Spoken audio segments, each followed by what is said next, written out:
I remember about 20 years ago an article in Harvard Business Review.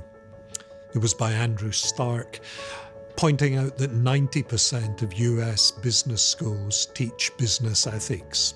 At that stage, there were 500 academic courses in business ethics, 3 professional journals, and this has just increased since then.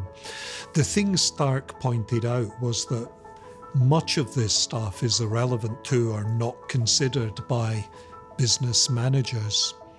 Few of us actually have the options of murdering at work or deforesting whole nations or lying to governments. Business ethics situations are usually in the grey territory. A couple of things that are probably right, but I'm not sure which one I should do. Downward pressure to do something that seems a bit iffy to me. Competitive pressures to be a little tougher, a little more unkind, a little more unjust than I think I should be.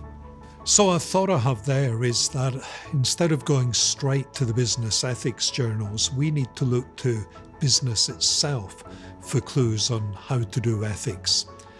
After all, for many, many years, business has been the key way in which we provide goods and services to ourselves, our families, our communities. And business does this by really ethical practices like honouring contracts, giving fair service, treating people respectfully, etc., etc. You got more real, raw expertise in ethics from business people than you do from philosophers or priests or any of the apparent ethics experts. I think part of the problem here is the difference between what we could call classroom ethics, which looks for a really pure ethical motive, somehow standing back from the world, and business ethics. Because in the business situation, there's the impulse to do good, to make a good social contribution. But there are also other impulses, hitting that KPI, being competitive, pleasing your boss. And these are not somehow unethical, opposed to the ethical. Rather, you have a total complex situation here. And when you're trying to help the manager, the employee, the board member with the ethics question includes this total package.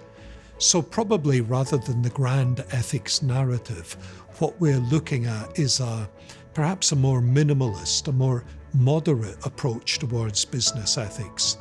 We've looked at justice in business, courage in business, various qualities that business needs. As someone who's worked in ethics for many years, I've always thought it was the most real thing of all.